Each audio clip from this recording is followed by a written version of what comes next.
Hello. Hi, my loves. Welcome. How are we doing tonight? Good to be with you. Another self-love sermon. Happy Tuesday. I just saw the moon. She's waxing in her little crescent up from the new moon we had over the weekend. She's just starting to peek from within her dark shell, symbolizing again this process for us of rebirth, the death, life, death cycles, the divine feminine. We're going to be talking about all that tonight, and I invite you to get really, really cozy, snuggle up, settle in, get your candle, get your dog. I've got, of course, Luna here beside me, my trusty companion, as always. Get your sweater on. It is the time of coziness, and that's the theme of tonight's sermon. So we're going to be talking about the Kaliak, crone goddess energy.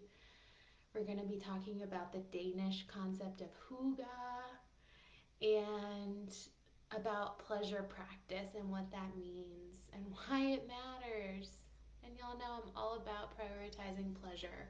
As a self-love coach, I help women embody the goddess, embody their pleasure, their purpose, their passion. And that's what these self-love sermons are all about. Now you get to come sit in this circle around this proverbial fire as we talk about what really matters and how we're really doing, what's really going on in our lives. Who's with me? Once you're here, drop a comment in the chat. Let me know. And I'm going to go ahead and get started lighting my candle. So as long as this is burning, may we be invoking the divine feminine. May we be listening to our bodies, speaking courageously, vulnerably, openly, honestly, authentically, as we weave this self-love community even bigger and bigger and stronger and deeper together. And so it is. It has been such a busy week. Last week was the Resilient Challenge. It was a 5-day challenge where we talked about the divine feminine self-care, which to me is a self-care that shamelessly pursues rest, community, and pleasure. And tonight, talking about a pleasure practice, we are definitely following along on that theme. You know, it's not just about feeling good, it's about, which would be enough within itself, but it's about being resilient, right? Handling life's unexpected circumstances. Hello, 2020, anyone? So I've titled this sermon, Nourishing Coziness. If you would like to make a donation as an exchange for my work, I offer these freely, but if you've been with us for a while and you want to start supporting this work of divine feminine self-love, you can head to luminousleanings.com/donate or /make a donation, my bad. And I'll put the link in the show notes to sign up for reminders, replays, so that you never miss a live sermon. You can share this video to help spread the word about self-love sermons. And go ahead, go to my website, and book your free self-care session with me. I give 30-minute introductory consults to anyone who's new to my community and my work. And I would love to hold that space for you and strategize around some of the things we're going to talk about tonight. All right. So, nourishing coziness. Let's start off with a meditation, a little guided practice. Get really cozy, settle in to your seat. Take a deep breath in. Closing the eyes, open mouth, release. Good. Again, in. Let it go.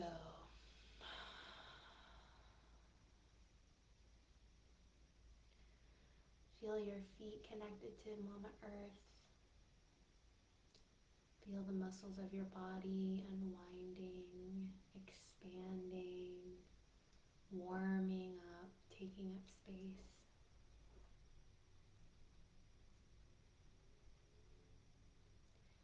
Can you feel your spirit arriving in presence here with your body in this moment?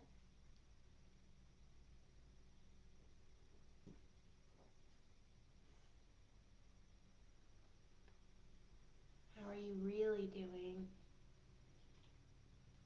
How does it feel to be you in this moment?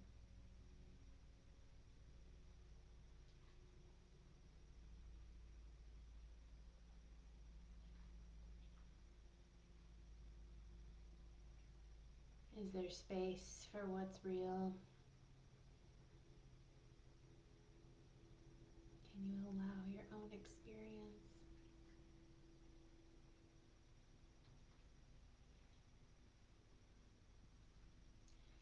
And as we turn tonight towards the topic of pleasure, how does your body react? Does it recoil in fear? Oh, pleasure.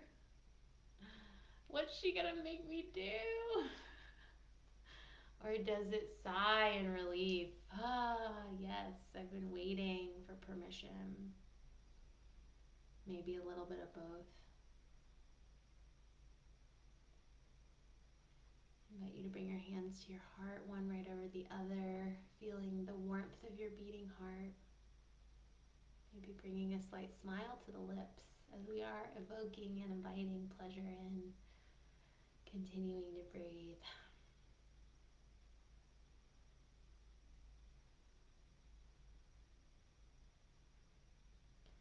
Feel the warmth of your passion, your spirit,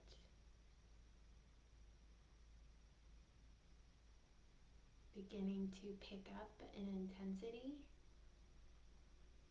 from this heart space, radiating outward.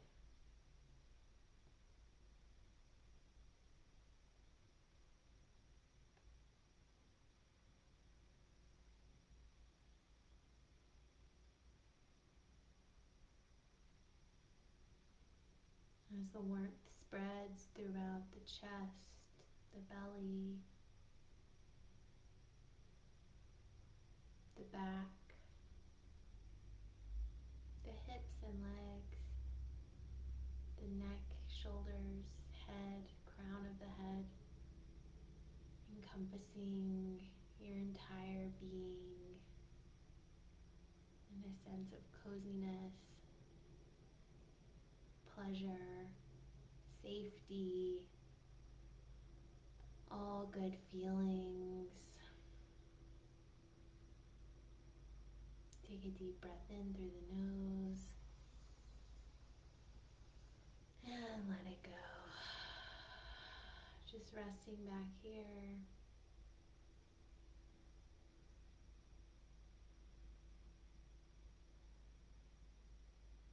Locking and limiting this sensory experience in your nervous system. You can return to it any time. Take another breath in, blinking the eyes open on the exhale, looking around your space before coming back to the screen, maybe rubbing the eyes, the temples, the jaw. Anywhere that feels good. If we're landing back, welcome back, dear ones. Welcome. That felt so nice.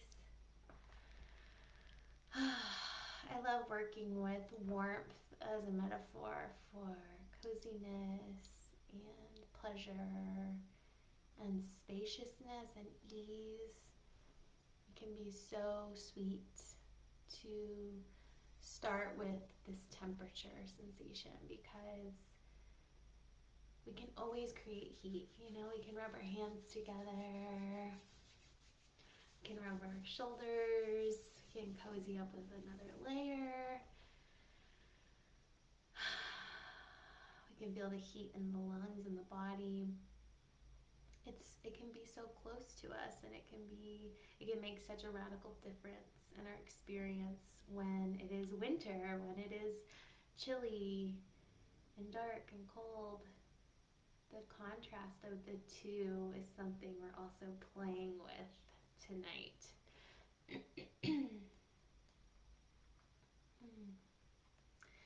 So I love this season, right? Because even though it's getting darker and colder outside, inside it feels like we're focusing on what really matters.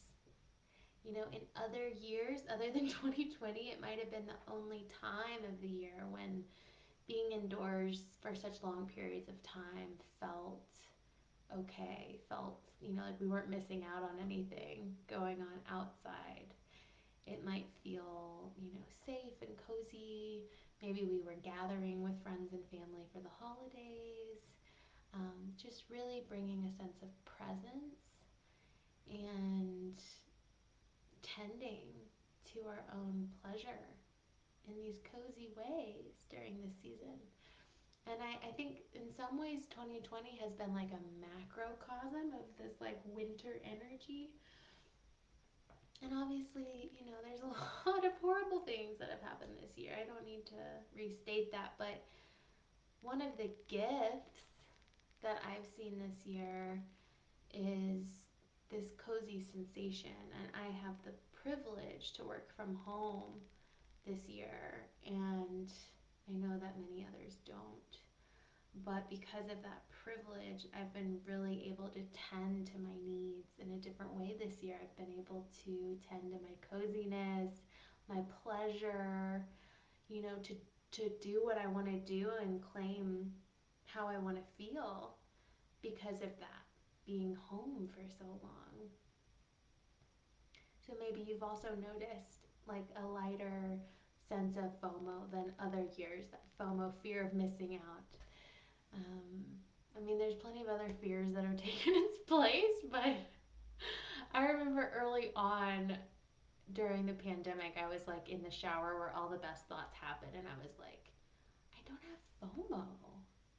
And this was when everyone was taking it seriously. Now I just sit here, fuming about people that are taking trips and going out while I've been like a good little girl and stayed home to be as safe as possible during this time. So now I've got like the resentment instead. But FOMO was something I realized early on, like, I'm not feeling this as much. That sense of like, everyone's partying without me, everyone's going traveling into events without me. There's something so peaceful about the darkness and the winter.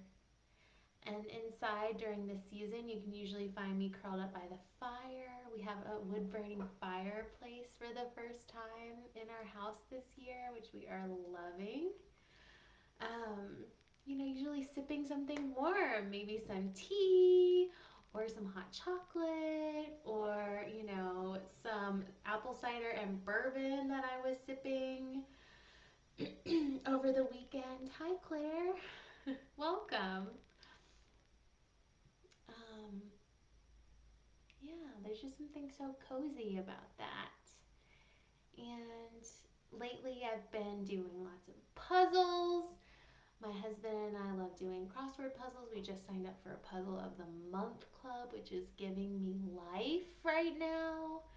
I'm rewatching Downton Abbey, which feels so cozy, or chatting with a loved one. So, this void time of winter, it gives us these opportunities. And it's the seasonal archetype of the divine feminine, of sort of this void winter crone goddess energy, which we're going to talk about tonight. Because as you all know from working with me and the seasons and cycles of life, winter is sort of the same season as our cycle, reflected in the menstrual cycle as the bleeding time, as the new moon in the sky. It's that void space that reminds us of death, which is a necessity for life. And our overculture has a real attachment to the masculine summer, which is ruled by the sun. And it's that energy of productivity, of action, of doing. And the real medicine of our times, I think, and many are saying, is this yin, divine feminine, night energy, winter energy, ruled by the moon. So it's the healing womb darkness, the darkness of the womb where we are reborn. And I have to really remind myself of this in the winter because I am affected by seasonal depression. Like I can start to feel it, like it's getting darker earlier. I can start to feel that anxiety creep in, which is very ancestral. Like the winter is coming. We have to finish up the harvest, get everything prepared, start the handicraft so that we literally survive these seasons. Hi, Jennifer. And I could feel that coming into my body this year in a very new way as I'm trying to be more in my body and paying more attention to the natural rhythms and cycles. So I have to remind myself, okay, this darkness means womb healing energy. It's the space to rest. It's the space to recharge. The winter gives us these things. We need a balance. We need the summer we need the productivity seasons of our lives, but we also absolutely need the recovery, the time to play, the time to dream and envision and do magic and just be with community because it feels good, not because we're working on some project together.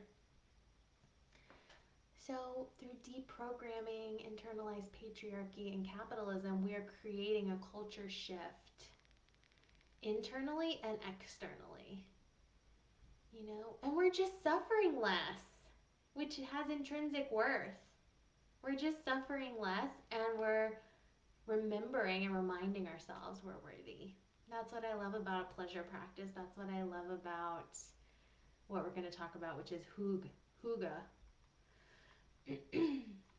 And it just reminds us, oh yeah, I'm prioritizing my pleasure. I'm prioritizing what I desire, feeling good for feeling good's sake.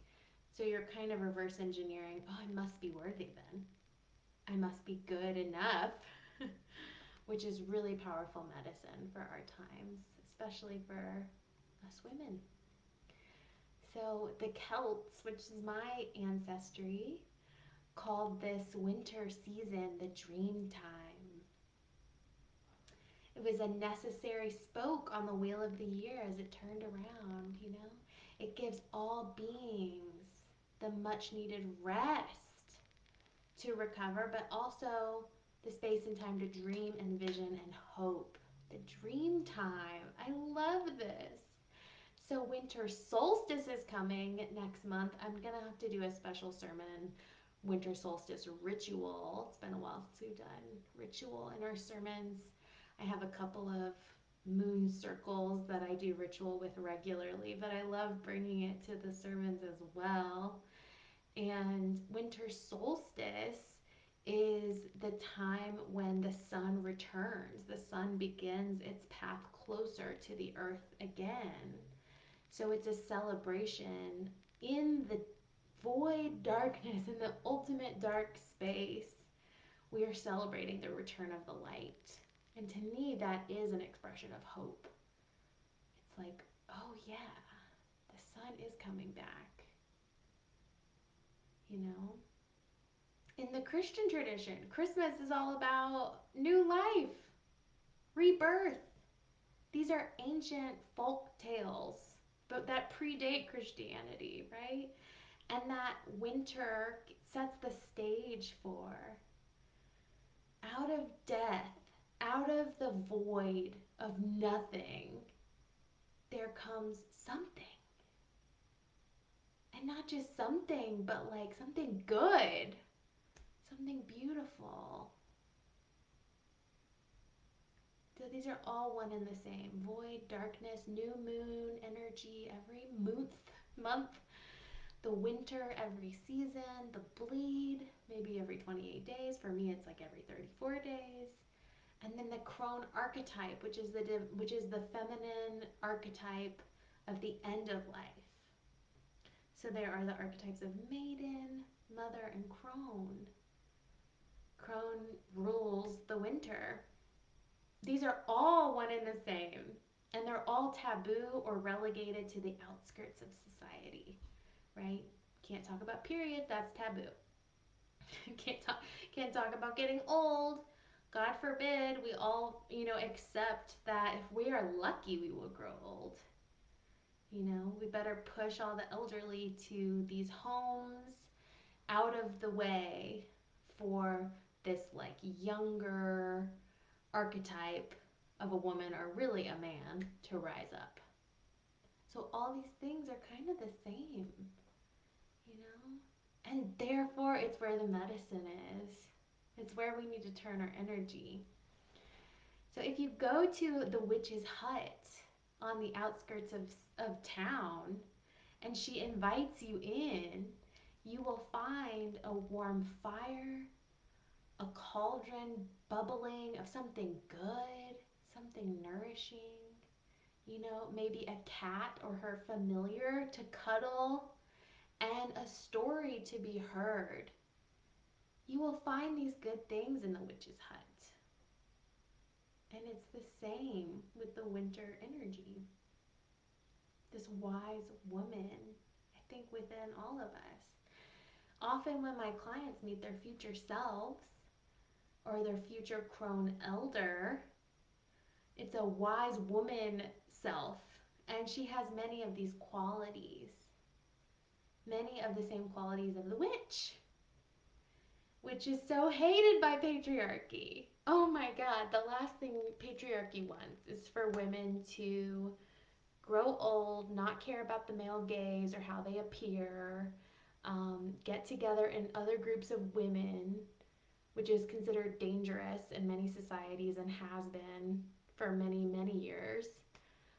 The last thing patriarchy wants is for women to feel pleasure and pleasure that they bring about on their own.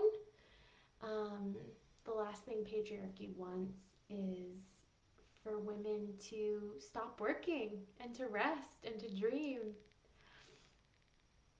you know?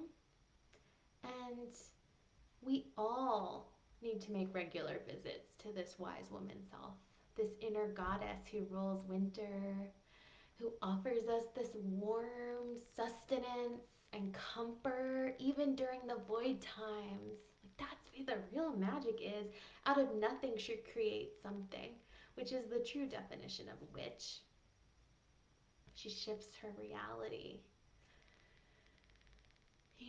When we create these cozy spaces externally and internally, we are honoring our divine feminine. We are honoring our witch, our goddess, which are all one and the same.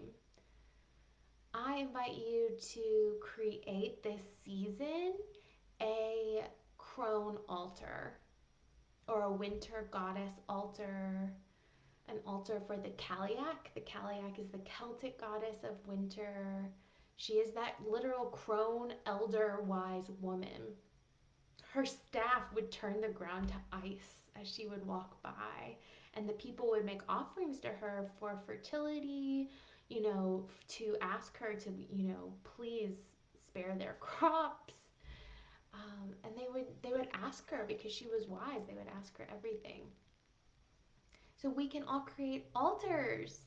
This is something I do throughout the year. Sometimes when I'm bleeding, I'll do like a crone altar or a winter altar, a new moon altar.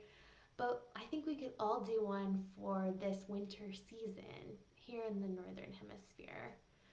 So you could include like glass objects that look like ice. In fact, I have something right here, a little elephant. You could include, anything to honor this season for you. Candles for fire, of course. Black and red colors, images of the elder wise woman archetype, or if you have a connection to a grandmother, either living or dead, you could include pictures of her, write her a letter. You could include anything related to, your menstruation, what that means to you, moon images, skulls. It's all about these life cycles. And if you haven't read Women Who Run with the Wolves, oh my gosh, please read that this winter. I would also recommend winter is a great time for storytelling, for myth and folklore. And one of my favorite podcasts of the moment is by a woman named Caitlin Brain, and it's called The Roots of Lore. And she has the most soothing voice. She actually is involved in one of the communities I am in, but her voice is amazing, and she reads the fairy tales and like interviews folklorists and talks about their origins. It's so cozy. The Roots of Lore. You have to listen to it. So today we're exploring nourishing coziness. Nourishing coziness. The cozy goddess we should embody. When we care for ourselves during the season so that we can care for others, so we can cook a big pot of stew for the community or knit a scarf for a loved one for the holidays. Whatever it is for you, we are embodying this energy, this goddess. And the winter months give us this unique stage to shamelessly, remember, pursue rest and pleasure. It's sort of culturally acceptable in a way, in a slight way, during this time. So the Danish have a concept called Hygge. Hygge. Hygge. Who's heard of it? I have this book, a friend gave me the little book of Hygge, and it's amazing. It's defined as a mood of coziness and comfortable conviviality with feelings of wellness and contentment. It's derived from a Norwegian word for well-being. So you can imagine in the dark coldness of Scandinavia, it's like to be well is to be cozy. They are one and the same. And in fact, coziness is like the fire, the hearth, things that to our ancestors would quite literally represent life. It could be a matter of life or death. Hearth, food, warmth, all of these things, safety.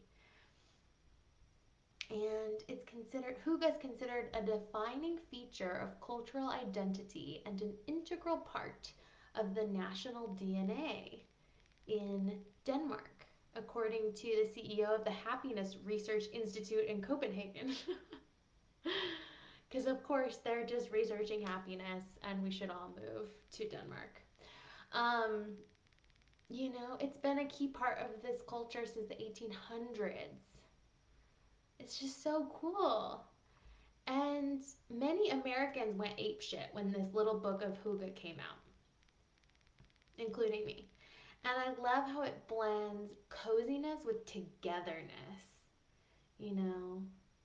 You can't really hygge on your own.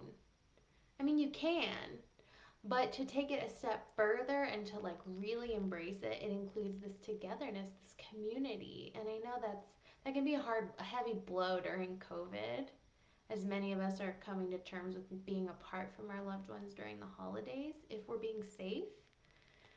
But we can still find ways to work it in. So my family is planning a virtual Thanksgiving dinner, maybe even complete with a virtual poetry reading, we shall see, a Zoom Christmas carol along, some version of virtual bad Christmas movie Balderdash, which is a unique hybrid of the board game Balderdash with bad movies, but not just bad movies, but bad Christmas movies. We only play the category where you write the movie description.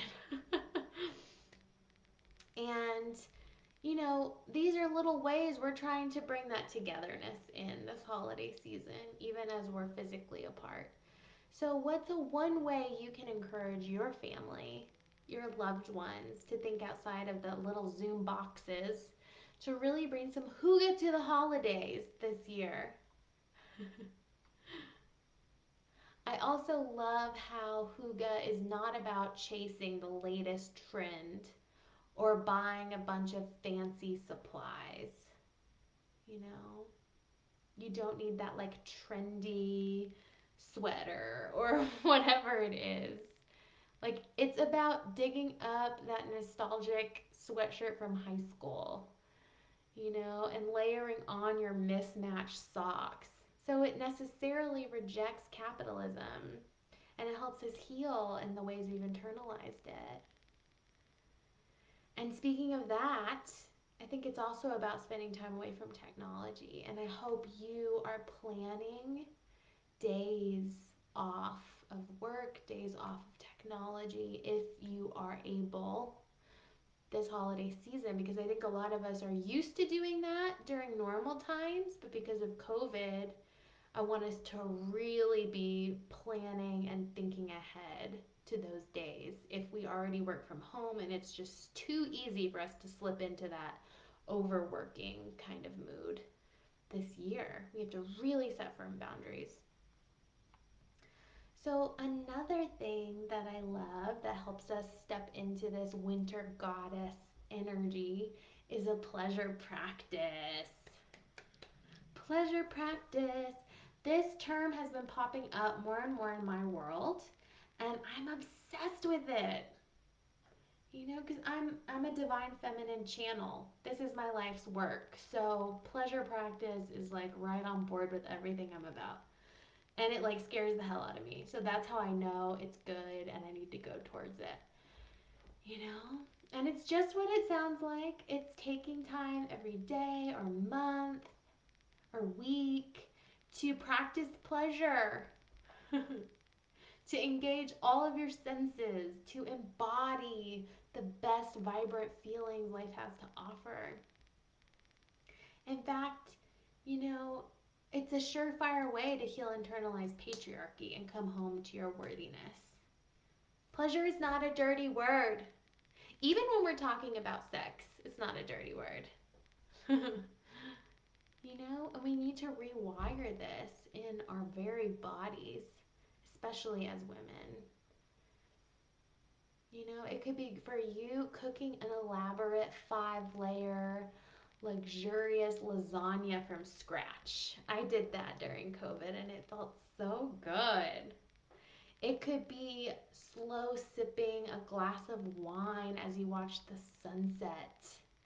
You know, it's anything that helps you be present and engage your senses.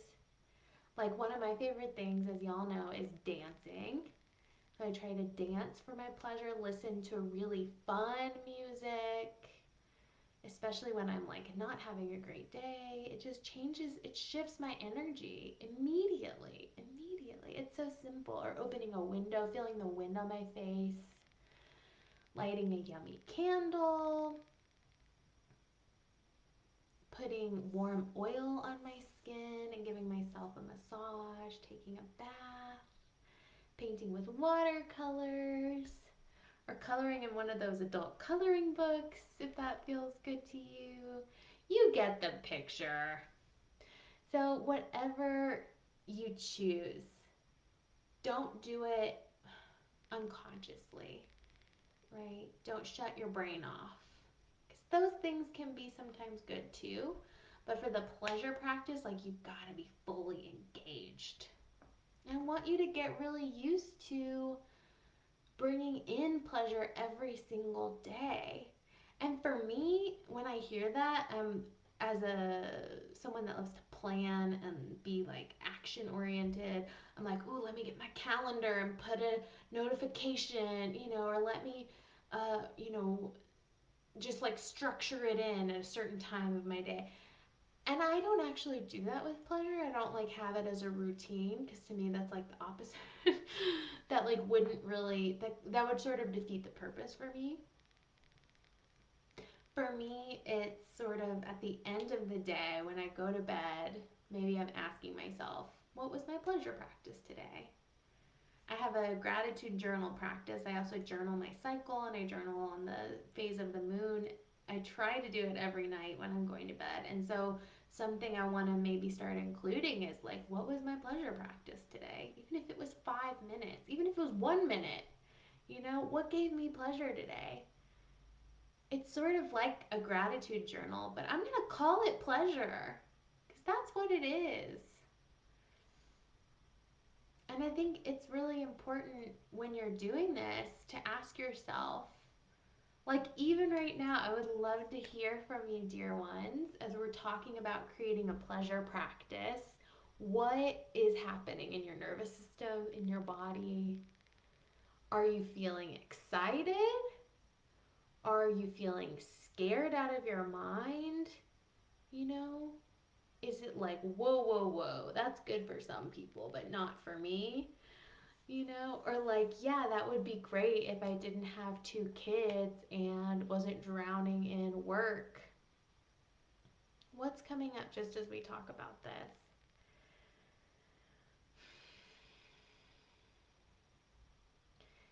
And as you start the practice, as soon as tonight, I want you to start the pleasure practice. Ask yourself, what's coming up as I'm practicing pleasure? As I'm pouring that glass of wine or that, cup of tea, as I'm doing nothing but staring at the fire for 5 minutes? What resistance is coming up?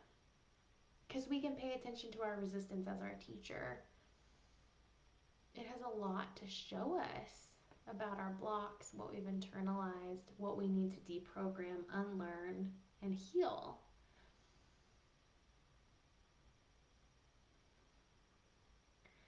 And over the long term, if you have like a monthly reflection practice, quarterly reflection practice, you can ask yourself, how has my pleasure shifted over this first month? Am I finding new ways to feel pleasure? What is my relationship like with pleasure now? Do I feel more worthy of it? Do I feel less worthy of it? Do I feel like it's harder to attain? Am I frustrated by it? Perhaps like a simple reminder you can create for yourself, like a mantra. And one of my moon sisters gave me this trick, which is if you have like post-it mantras around your house, to move them around and only keep like 3 max in the house at a time, I would say. Because they start to lose meaning and you stop seeing them. But she moves hers around the house and hides it from herself. So she'll find it like in her medicine cabinet and be like reminded, you know. Maybe I'll have John move it around. Because it's true. You start seeing the same thing every day and it's just like whatever. You don't even notice it. So maybe doing like a pleasure mantra. And I want us all to think of one and write one right now. You know? what could yours be? What's going to help you commit to pleasure and recommit to pleasure in your life? For me, it's, you know, my pleasure is my purpose.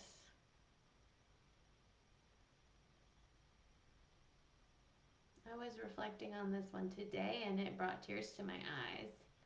Like, it's not an afterthought. It's not like, oh, once I've done all my work, once I've hit that threshold in my business, once I've hit that level of income, you know, once I've gotten that partner, or that family, or that house, or whatever it might be for you, then I'll be worthy of pleasure. Or then I can sprinkle it in on the weekends, you know?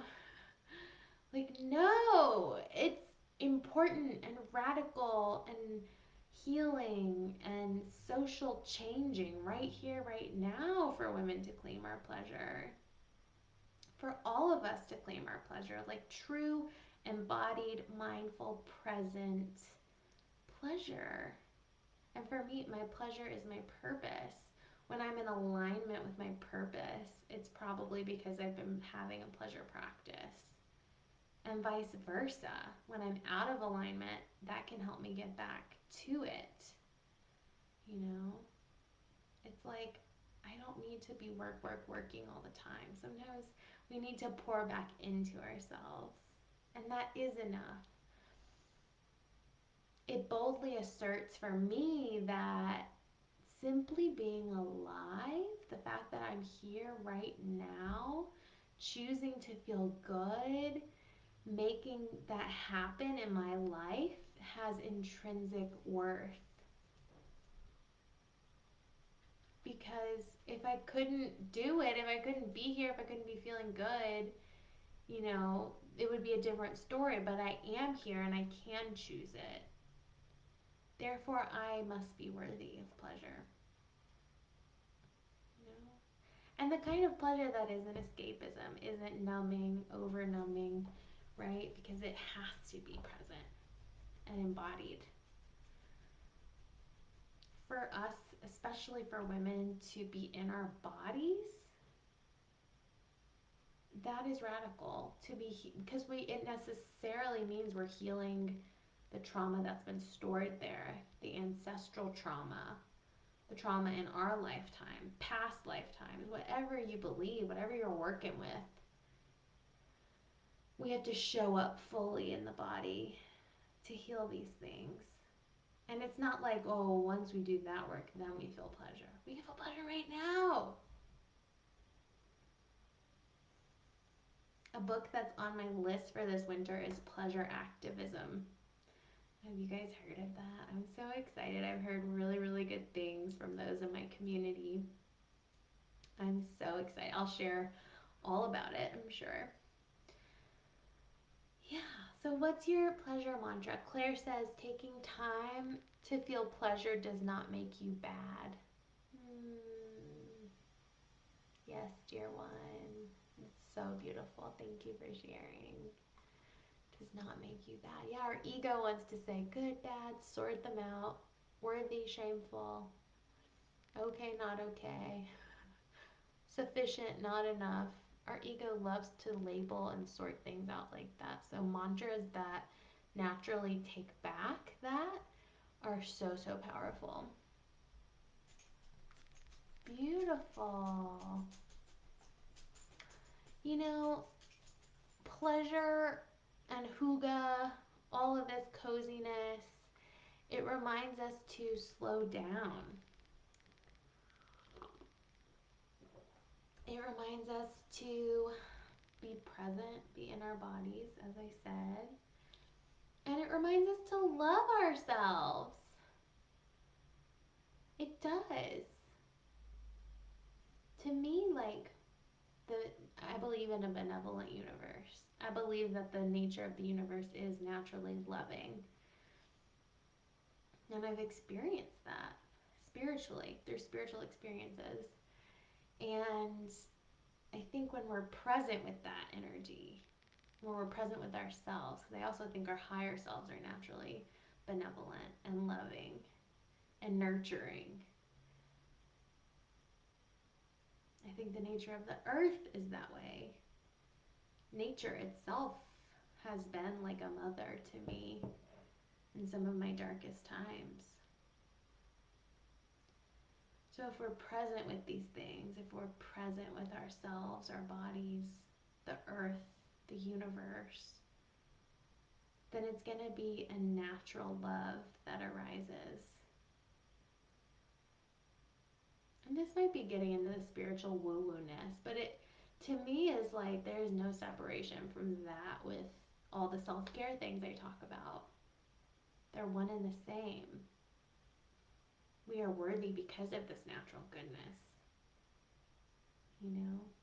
And this is the divine feminine all around us and within us and through us. So if we're incorporating Hygge, I'm just saying that word, it does not feel like I'm saying it right. Incorporating Hygge and pleasure in our lives this winter, like in the dead of winter, then we are embracing and affirming life itself. These are life-giving practices. I've been thinking about this a lot. Like, we wouldn't be here if it wasn't for sexual pleasure, number one. We just wouldn't be here. And so that is proof that it's life affirming and worthy.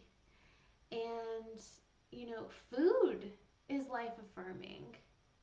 And yet, diet culture and patriarchy teaches us women to have this very fucked up relationship with food. Food is life affirming. You know, we can embrace it, we can be trusted. What else? You know, rest is life affirming, right? Just like we need that balance of winter with the active summer, we need a lot of sleep. Like humans need a lot of sleep to function. Rest is life affirming. Community is life affirming. You know, asking for help, weaving large communities of people you can turn to when you need something so that you're never destitute, never have to fear destitution. That's life affirming. So all of these things that patriarchy tells us to reject are actually like the very life affirming things we should be embracing. You know, and the life stealing forces of extractive capitalism that damages our Mother Earth, of, you know, the overnumbing through technology and, you know, overnumbing through alcohol, overnumbing through screen time. That is like life stealing. I had this experience recently where I was like, I just want to be with what's real. Because I'm sure, like many of you, there's been a huge increase in my Zoom time with technology, because I'm trying to be connected. So it's like I'm trading one life affirming practice of, you know, being with community for another, for a life stealing practice of over technology, and I'm trying to find the balance. I know many of us are. Many of us are. And I had this like situation where I was like, I just want to be with what's real. Like, I just want to like bury my phone, bury all the tech, and just like go hug a tree. Like, I just need to be with what's real, like what's really happening, not this virtual reality that's in my head with my thought tripping or in technology. Just want to be with what's real. And I think the winter provides that for us through fire and the elements and comfort foods. What's real is warm. You know, we can cozy up and cuddle up to that this winter. We are worthy. You are enough. You are enough. Yes. I say this so much because I need to hear it. I need to hear it. So let's do a little embodiment. Do you like my new mug? I got it over last weekend. We got it in Arroyo Seco, New Mexico. This little potter, it's like a tiny little town. Have you been there? Let me know. We know the potter who spins these, and he was there and we chatted with him. It was super cool. And I love it. John has a matching one, so we're cute like that. Well, his is a different color, so that's good. Let's do a little embodiment. So I'm gonna grab some oil. Grab whatever you want. I'm thinking it might be a bath night for me. But I've got some coconut oil. Sometimes I'll put in, like in the winter, some like cinnamon or clove, something that's like warming. Yeah, anything that's like comforting and cozy I'll add. I'm just gonna, I have very dry skin in the winter and I live in the desert, so it's a double whammy. But you can just, massage it into your hands, paying really close attention to how it smells, how it feels, to care for yourself.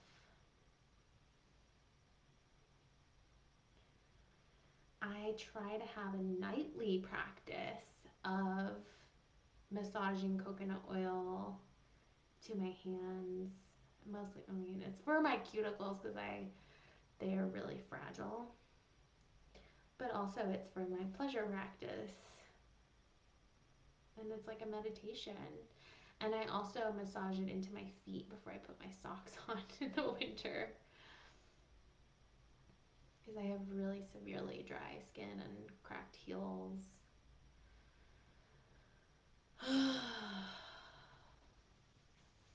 We can get so in our minds that we can't even like access what it feels like to touch ourselves.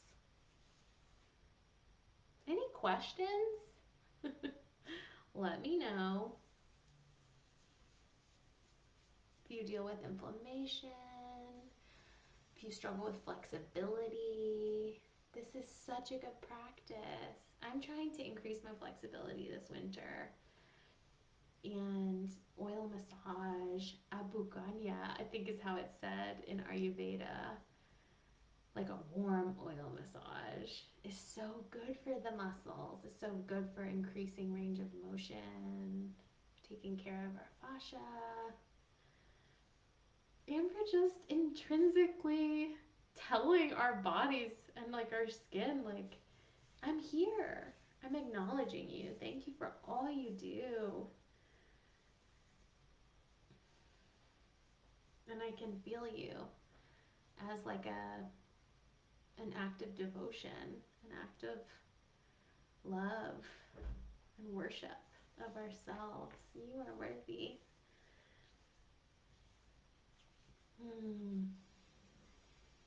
Y'all probably heard me say this a million times, but one of my favorite self-care practices is to carve out like 2 hours. And I know that's not accessible for everyone right now, but I'll do like a full body oil massage before a bath, sometimes after like a candlelit yoga session or meditation. That's another thing winter is really good for, is just being with the natural darkness, because blue light and artificial light can be really harmful and overstimulating. But we actually need this season to reduce stimulation. So you could practice like sensory deprivation activities, like blindfolding, or my favorite is just turning off all the lights and doing candlelight, particularly for my self-care. Because, my husband's always got the lights on and like watching TV or something, So I'll like come in my little self-care space and just light the candles, and it's really nice. And you'll see how, have you ever noticed how when you're with people and there's a fire, how everyone just kind of gets quiet and just, excuse me, just focusing on the fire seems to be enough? Excuse me.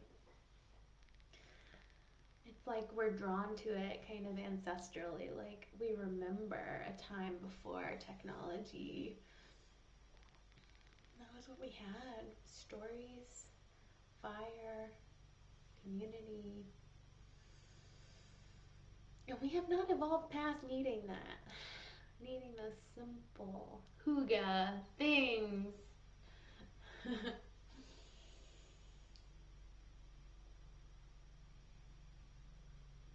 You'll see how just instantly just turning off the lights and lighting candles and having that be the only light, like it brings everything just immediately into parasympathetic, into that rest, digest, healing state of your nervous system. It's like almost automatic. It's amazing. That's one of the best things. Claire says fire does have that magic. Yeah, it really does.